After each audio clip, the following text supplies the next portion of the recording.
초콜릿은 달콤해 달콤해 달콤해 오렌지는 상큼해 상큼해 상큼해.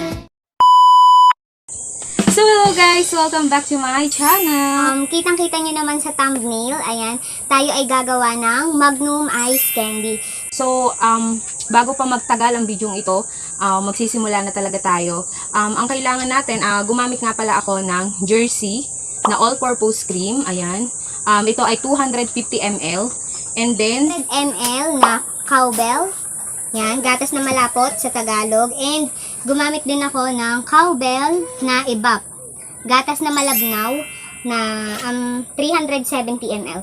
So, ayun, ito yung gagamitin natin. And syempre, hindi mawawala at hindi magkakaroon ng Magnum Ice Candy kung walang chocolate. So, ito, ito ay Fuji chocolate. Na-order ko siya sa Lazada. Sa Lazada, guys, is 161 pesos. Pero ang binayaran ko lang dito is 61 kasi may ginawa akong technique sa Lazada. Inan-install ko yung Lazada, tapos in-install ko ulit, tapos gumamit ako ng ibang number.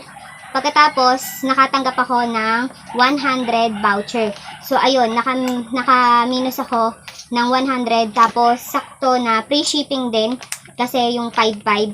So, ito, 161, naging 61 pesos na nga lang siya. Yung Fuji chocolate na 1 kilo. So, ito nga pala ay bittersweet. Ayan, medyo matamis-tamis siya. Ayan. Tapos, kung mapapansin nyo, bukas na siya. Yun na lang siya, guys. Kalahati na lang. So, yan. Ito yung gagamitin natin chocolate para magkaroon tayo ng Magnum Ice Candy. Ito yung pinakang chocolate coated dun sa ating ice candy. So, ayan guys. Ihahanda ko lang yung ating mga ingredient. Ayan. And, magsisimula na tayo. so, samahan nyo ako. And hanggang dulo guys, panoodin nyo para pare-pareho tayong makagawa ng Magnum Ice Candy. So, ayun guys, ito yung isang malaking bowl.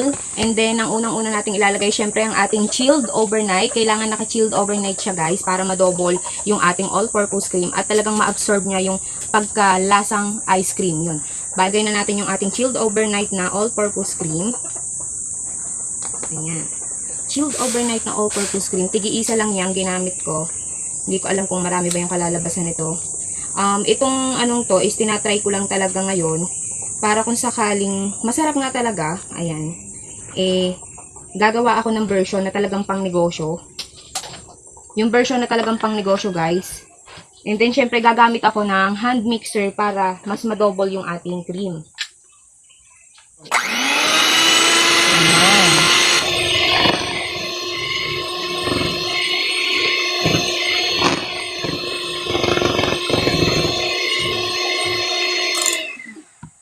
So, ayan guys, medyo na-double na siya. Kaya mas maganda guys na mayroon tayong hand mixer kasi yung mas na-double natin yung ano. Pero kung wala naman kayong hand mixer, pwede naman kayong gumamit ng whisk.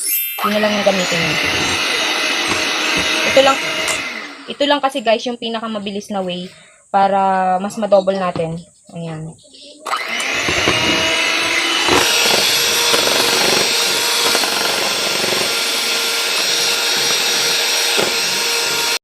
So, ayan guys, mapapansin nyo, malabnaw na yan.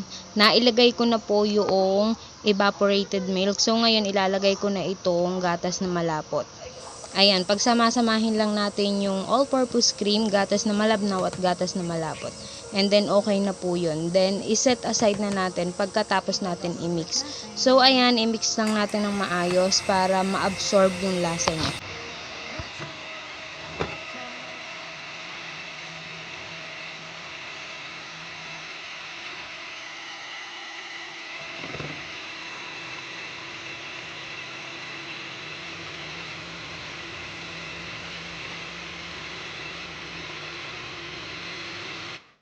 Yan. So, ayan guys, okay na siya. Madami din siya. I-set aside muna natin siya and yung atin naman chocolate ang ating gagawin. So, lalagay natin dito yung chocolate para matunaw. Tutunawin natin siya.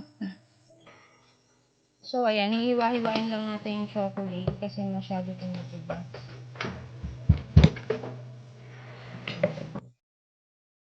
So, ayan, hiwain natin siya ng maliliit para mas madaling matunaw yung chocolates. Ayan. Wow. Tutunawin na natin yung chocolates. And syempre, kailangan nga pala natin ng squeeze bottle. So, dito natin ilalagay yung chocolate syrup para mas madali nating mailagay siya sa plastic. So, nga pala guys, ang gagamitin nating plastic ay patok. Siguradong walang butas. And, ang ginamit kong size ng plastic ay 1 1/2 by 10. Ayan, 1 1/2 na size. So, ayun na. Tutunawin na natin yung chocolates. Just keep on watching.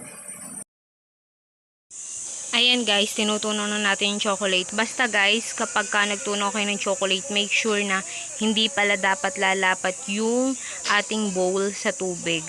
Ang nangyari sa pagtunaw ko ng chocolates is naging pale, kaya hindi ko na naipakita yung video. Inulit ko na lang, kaya nakagawa ako ng maayos na ice candy.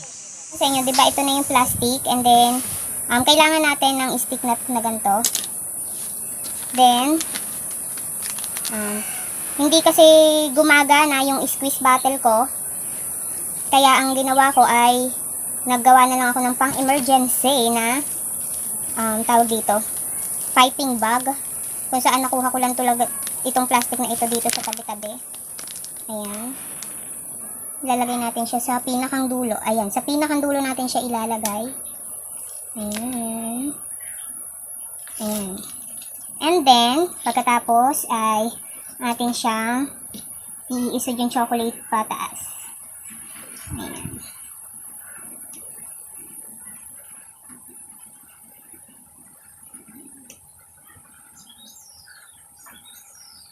Ayan.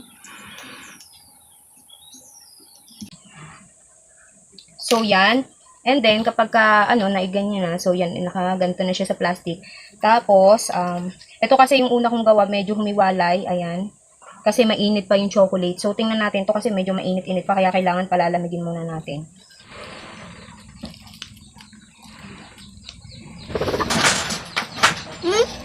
Ayun na yung manot. So, ayan guys, na pinantay-pantay ko yan, as you can see. Pinagpantay-pantay ko para pantay-pantay din yung laki. So, pagka naglagay tayo ng mixture ng gatas na ating inano kanina, pinaghalo-halo, na hanggang dito lang din para cover yung gatas. Yan. So, ayun guys, hindi ko na to ginamit kasi hindi to napipindot. Sobrang tigas pala. So, gumawa ako ng piping bag. And then, ito naman, so, ayun, kaya hindi ko na rin sa inyo na ipakita yung pag-melt ko ng chocolate, dahil nalagyan siya ng tubig. Ayun, once na nalagyan pala ang chocolate ng tubig, ay hindi yun magme-melt. Imbes na mag-melt ay mas lalong mabubuo. Kaya ayun, nag second batch ako kaya naubos din yung chocolate. So ayun na, ito na nga, sana ay maging successful yung paglalagay natin. So ito, yan guys.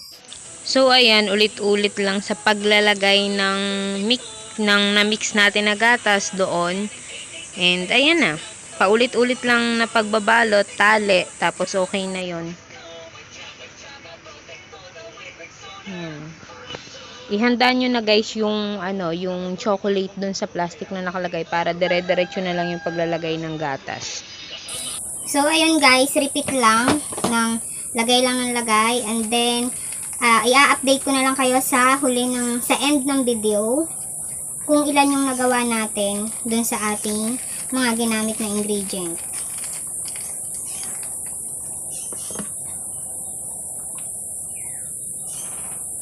So, yan. A few moments later. So, yan nga guys, ito na siya. Mainit na siya.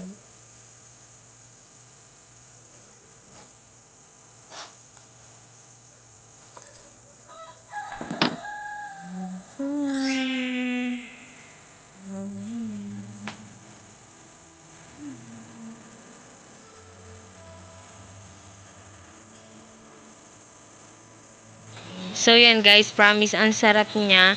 And then, ayan, kung nagustuhan nyo, and pasensya na kayo dun sa mga nawalang part ng video.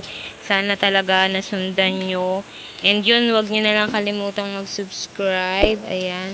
Thank you for watching, guys. Hope you like this video. Bye-bye. Sarap.